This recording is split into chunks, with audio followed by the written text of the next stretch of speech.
here we have the coverings of the sanctuary. This is also known as the tabernacle proper. We'll look and you will take a look at this closely. You have 4 layers. You have this fine twine linen, which is actually the same exact measurements of the fine twine linen, 280 cubits minus the beautiful purple colors.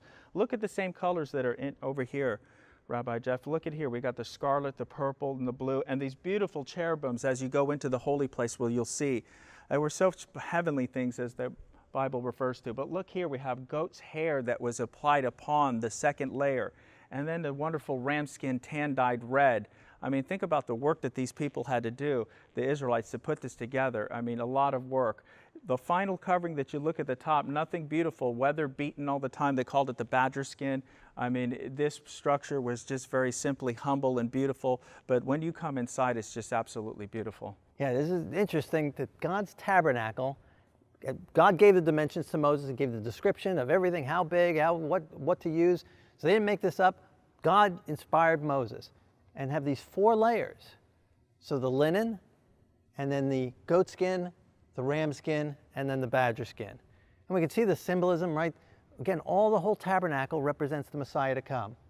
And so the linen, the purity, like the Levites, the Kohanim wore the linen.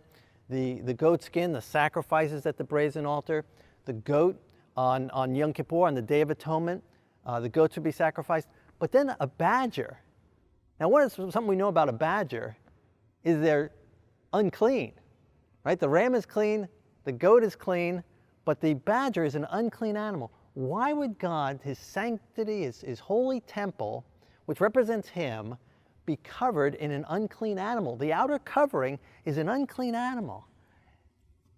All of it represents the Messiah, who became flesh, who took on our flesh. He became human. We don't believe in a man who became God.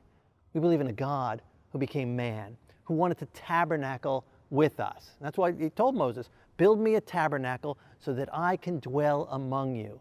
And so God came to us as us, and he took on flesh, tempted in all ways like you and I are, struggled with the same feelings and emotions that we struggle with, but yet he never yielded to them. He never sinned, but he took on our flesh.